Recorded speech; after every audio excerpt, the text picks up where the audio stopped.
Hi, welcome to what is effectively going to be or is the first Octagon, I'm going to call it a HAB video.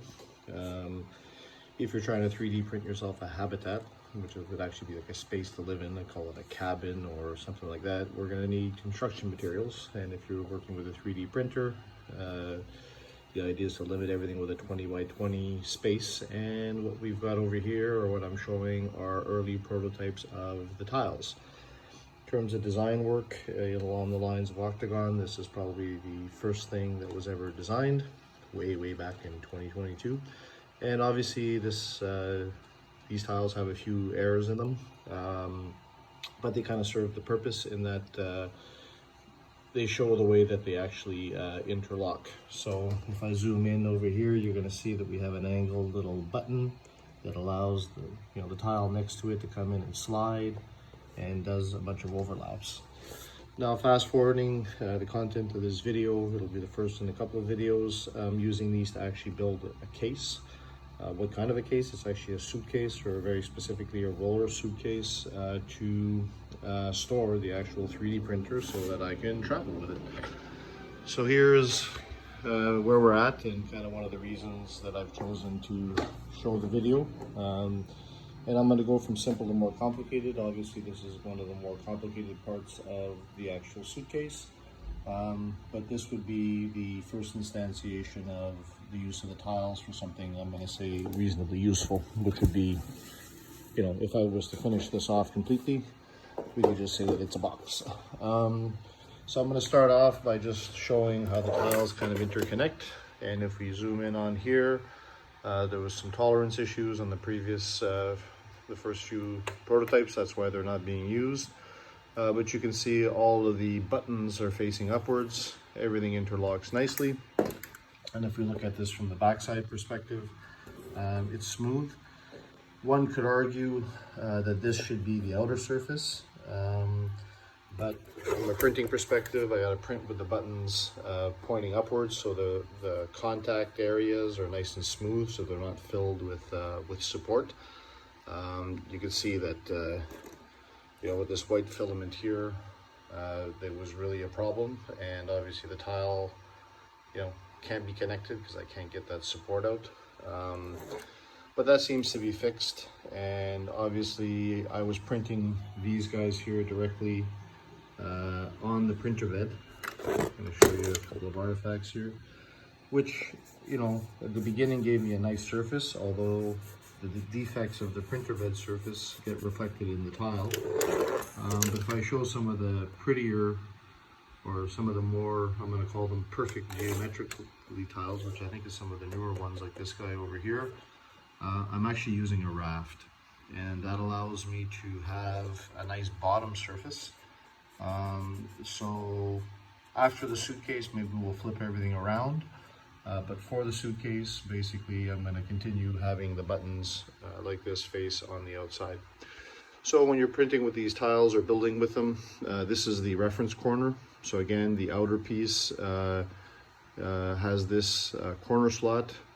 Because this sticks out, that's one of the reasons why there's a hole on this one, so that when you fit these things one on top of the other, this would be the top direction of the suitcase, that we're sitting okay.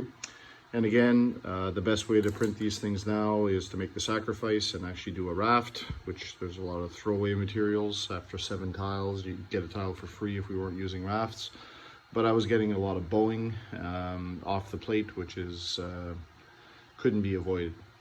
So the other detail of this is a 40% infill using zigzag. Again, I want to just test to see if that's strong enough. If we move on to the corner pieces, these actually have 100% infill for all of these 4 corners. I don't know if I'm going to continue with that, but here I printed these in 2 different orientations. One of them was this way on the printer bed, and that led to some of these things being curved. So on the later ones, for a sacrifice of a lower finish on the outside, I'm actually printing them with a V standing upwards like this, and I ended up getting a better result. So you can see over here how this piece is angled up. That's just an artifact of printing it this way as opposed to printing it and having it built pointing upwards. So now we have the overall side. You know, you can hear it's a little creaky.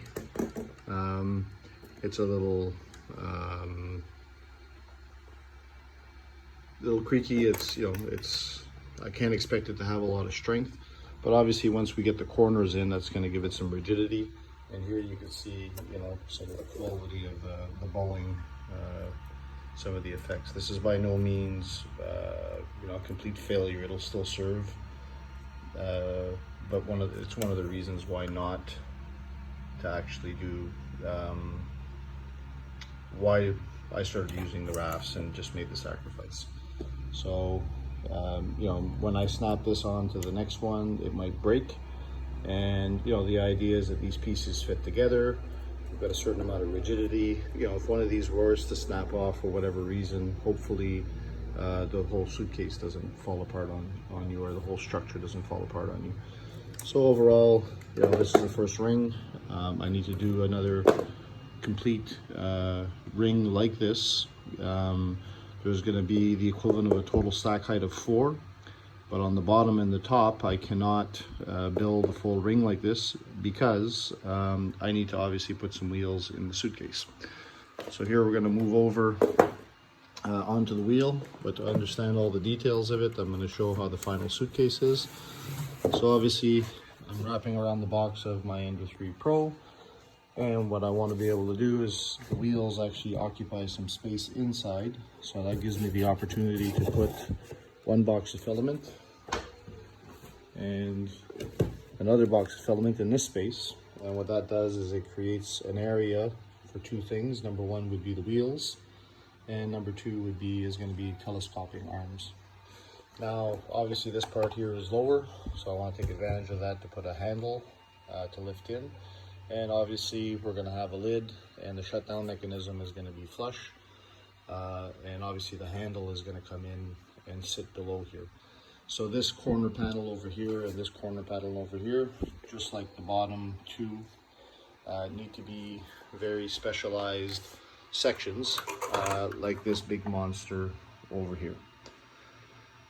Okay, so before I just kind of go through the behemoth form piece, which is the biggest 3D print I've ever done. Again, it took over 2 days to print. I'm going to go through the actual, this piece. So when we're building with Octagon tiles, the idea is not to have to pull them apart. So if I go back to these prototypes, I pulled them apart, but you're ruining them. Okay, you're going to break off some of the little clips. So the idea is you click them in once, and the sequence in which you snap these things together are very important. So what you have to do is build everything up into a congruent surface. So for example, to put this together like it is now, I had to snap 1, 2, 3 together, and then I had to put this whole thing in together like this. Then I'm going to build another outer shell, and then I have to snap that like that, and then only once the whole circumference is around can I snap it into this guy. If I snap this and this together right now, I'm not going to be able to put the front part of the suitcase, you know, across from the wheels. So bit of an exercise in patience, but again, once I get this other corner wheel piece, I can snap it in, right? And then to do the front, I'm going to do another C-shaped piece, which has to start with the outer lid and then the C piece, and then I snap that in, and then I'm going to have the whole bottom of the case that I can then put this piece on top of. Print another ring, and then I can actually do the same in terms of building the top part. Okay, so getting into the corner piece, the first thing that the explanation of the printer spool box does is it actually explains a little bit what this guy here is for. Obviously it looks a little bit superfluous and its orientation actually isn't right, but the idea is we have the actual printer filament box sitting right here. So obviously this piece here is designed to keep the filament paper centered. Theoretically we've got some space in here which I'm going to be able to put I don't know, like almost like a pencil case little boxes to store tools and other things. But I think the important part is to just jump right into the mechanism. Obviously we have a wheel, so I'm going to take the wheel out. So the first step in doing that is to pull, I'm going to call it closest thing is a cotter pin that I know, which just holds in the shaft. Then from here, the shaft can be removed. Okay, so the shaft basically has that little groove, and then we can pull the wheel out. So one of the main reasons for buying the flexible filament is to actually print this wheel. This is 100% infill. It's got a little bit of flexibility. The Taurus in Tinkercad is very crude. I think it only has a total of 24 sides, which makes it a bit rough. But I got a wheel, and from my nanobot project, which is the first 3D printing venture, I've actually developed a bearing, which is a friction bearing, and there it is.